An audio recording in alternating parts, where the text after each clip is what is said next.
वो गौरवशाली पल जिसका इंतजार न केवल भारत बल्कि पूरा विश्व कर रहा है, चंद्रयान 3 की सफल लैंडिंग का। और अब महज कुछ घंटे बचे हैं जब चंद्रयान 3 चांद की सतह पर बिल्कुल सफलता से लैंडिंग करेगा, जिसको लेकर देश के अलग अलग कोने से सुबह से ऐसी तस्वीरें आ रही है। लोग हवन पूजन कर रहे हैं, लोग प्रार्थना कर रहे हैं और ये मांग रहे हैं भगवान से, ये आस्था के साथ कि चंद्रयान 3 बिल्कुल सफलता से लैंड करे। जिसको लेकर हम आर्य समाज के ईस्ट कैलाश के आर्य समाज मंदिर में पहुंचे हैं। यहाँ पर हमसे बातचीत करने के लिए विश्व हिंदू परिषद के राष्ट्रीय प्रवक्ता विनोद बंसल जी हैं, जो सुबह से ही हवन पूजन में बैठे हैं। हम उनसे जानते हैं कि क्या कुछ कारण है और क्या उम्मीदें हैं। सर, सबसे पहले ये जानना चाहूंगी कि आपने आज हवन का आयोजन किया था और सामने हम तस्वीरें भी देख सकते हैं कि लैपटॉप पे चंद्रयान 3 इसरो का जो ऑफिशियल साइट है वो खुला हुआ है। तो कितनी उम्मीदें हैं और क्या कुछ आज प्रार्थना में हवन का आज मुख्य उद्देश्य क्या था? देखिए, आज के प्रातःकालीन पवित्र वेद मंत्रों के माध्यम से हमने जो प्रार्थना की है, उस प्रार्थना का एकमेव उद्देश्य था कि प्रभु इस यज्ञ का सारा प्रतिफल, सारा फल उन महान वैज्ञानिकों को दीजिए जिनके सपने से आज पूरा भारत गौरवान्वित होने वाला है। आज संपूर्ण विश्व जो है टकटकी लगा करके उस पल की प्रतीक्षा में है जबकि दक्षिणी ध्रुव पर दुनिया का पहला कोई यान उतरेगा और भारत नंबर 1 बनने वाला है।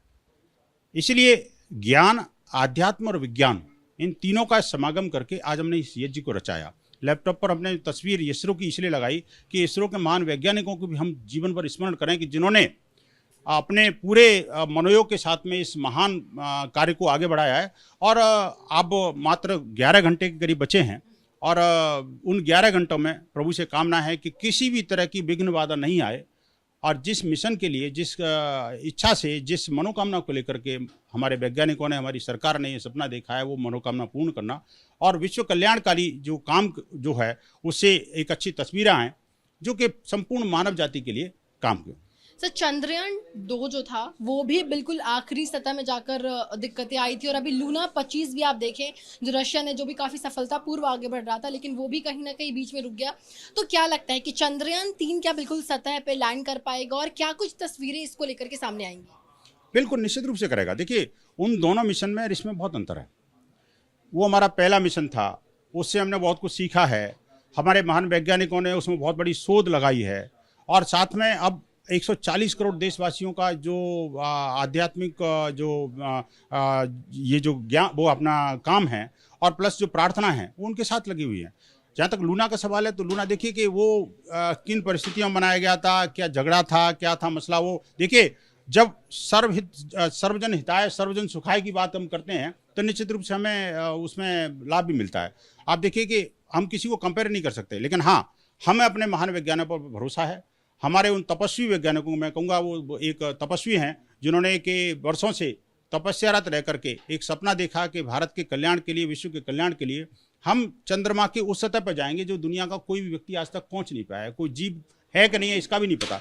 तो ये सारी चीज़ें अब अन्वेषण होकर के आएंगी सामने। तो मुझे लगता है कि न सिर्फ सॉफ्ट लैंडिंग बल्कि आज का युद्ध हमने भगवान से प्रार्थना, इस प्रार्थना के लिए के साथ भी किया है कि लैंडिंग के बाद में जो परिणाम हमें अपेक्षित हैं वो भी मिलें और हमें हमेशा उससे कम्युनिकेशन बना रहे। सर, ना केवल देश बल्कि अलग अलग देशों से भी ट्वीट आ रहे हैं सामने कि वो भी इस लैंडिंग को लेकर बड़े उत्साहित है, क्योंकि ये केवल भारत नहीं बल्कि पूरे विश्व के लिए कुछ नया सामने आएगा, कुछ नया होने वाला है। तो क्या लगता है कि ये भारत की जो छवि है और साथ में भारत का जो इंटरनेशनल लेवल पे कनेक्शन है उसमें और कुछ बेहतरीन से फायदा होगा? निश्चित रूप से।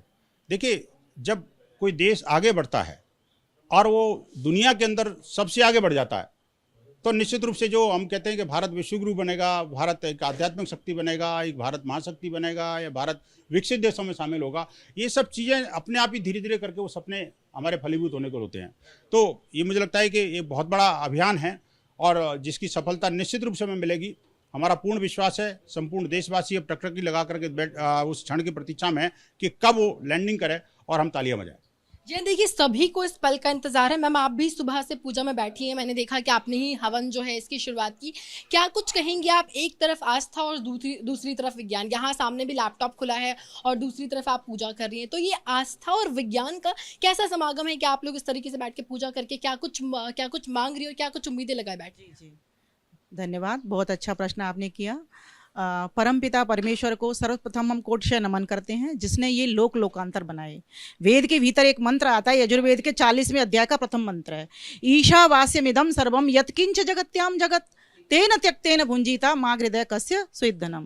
प्रथम पंक्ति ये कहती है उसमें कि परमेश्वर ने जितने भी लोकांतर बनाए हैं, बहुत सारे लोकांतर, जैसे ये हमारा एक सौर परिवार, इसकी एक अपनी पृथ्वी और उसका एक चंद्रमा, ऐसे ही अनेकानेक पृथ्वियां और उसके अनेकानेक चंद्रमा। कई पृथ्वियां ऐसी हैं इस संसार के भीतर, इस ब्रह्मांड के भीतर, जिसके अनेक चंद्रमाएं काम कर रहे हैं, किसी के 7 हैं, किसी के 8 हैं। हमारी पृथ्वी का एक ही चंद्रमा।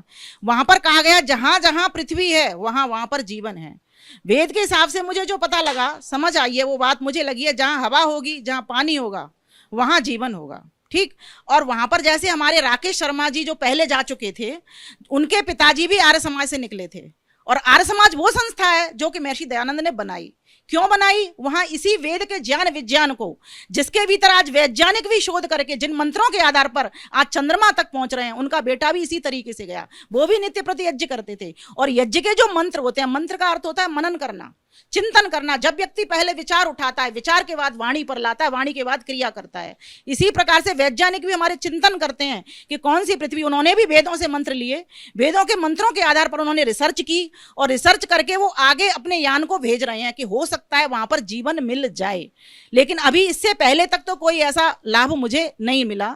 हाँ, हो सकता है कुछ मिट्टी लेकर के आएगा, कुछ कैमरे से कुछ पिक्चर्स भेजेगा, और कुछ पता लगेगा कैसी कैसी वहां पर गैसेज हैं, हाइड्रोजन है, हीलियम है, नाइट्रोजन है, क्या क्या है वहां पर। तो मुझे ऐसा लगता है कि पूरे विश्व के लिए एक अच्छा कार्य वो होगा, जिससे हमें रिसर्च का पता लगेगा। वैज्ञानिक एक ऋषि होते हैं, वैज्ञानिक ऋषि होते हैं, क्योंकि वो ज्ञान विज्ञान और वेदों के आधार पर ही काम करते हैं। हम भी वेदों के मंत्रों के आधार पर ही आस्था जुटना। आस्था और धर्म का सीधा सीधा संबंध है। आस्था कोई अलग नहीं है। जहां धर्म है वहीं आस्था है, जहां धर्म नहीं वहां आस्था ही नहीं है। तो धर्म तो पूरे विश्व में व्याप्त है। धर्म कोई एक संप्रदाय नहीं है, कोई मत नहीं है, कोई मजहब नहीं है। धर्म तो धर्म है जो सभी के धारण करने के योग्य है। तो वैज्ञानिकों ने वो धर्म लिया कि हम रिसर्च करके और सारी जगती के कल्याण के लिए उस रिसर्च को लेकर के आएंगे और बताएंगे। अगर हो सकता है वहां पर कुछ थोड़ी बहुत ऐसी चीजें मिली कि यहाँ पृथ्वी से ले जा करके कुछ अपना सामान और उन गैसों के साथ में अपना जीवन हम कर पाए, उस पृथ्वी पर अपना रह पाए, तो वहां पर पहुंच करके बहुत बड़ा लाभ मिलेगा कि और भी ग्रहों तक हम और आगे बढ़ पाएंगे। हमारे देश में जैसे कि मैंने पहले बताया, ऋषियों के साथ में ऋषिकाएं भी हुई, और इस जो पूरा की पूरा ये प्रोजेक्ट है, इसकी तो लेडी ही डॉक्टर कैरीथाल श्रीवास्तवा है, जिसने जो कि इस पूरे प्रोजेक्ट की हेड है।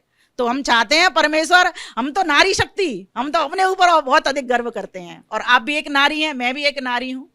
तो हम यही प्रार्थना कर रहे हैं यहाँ सुबह से, एक परमात्मा जो वेद का विज्ञान है, विज्ञान कभी भी झूठा नहीं होता, जो सत्य विज्ञान है। इसीलिए हमें तो पूरा पूरा आत्मविश्वास है अपने ऊपर। हमने जो मंत्र पाठ किया, हमने जो शुभकामनाएं की, या जहां जहां पर भी यज्ञ और मंत्र पाठ हो रहा है, वो मिशन ये हमारा पूरा की पूरा कामयाब होगा, सफल होगा। देखिए, सफलता और मिशन कामयाबी के लिए सुबह से ही इस तरीके से मंत्रोच्चारण, पूजा पाठ चल रही है, और लोगों को ये पूरी आस्था है, ये पूरी उम्मीद है कि जिस तरीके से ये धर्म यानी कि आस्था और विज्ञान का संगम है, ये संगम जो है सफलता का कारण बनेगा। कैमरा पर्सन विश्वास पांडे के साथ मेघा उपाध्याय, एबीपी न्यूज़, दिल्ली।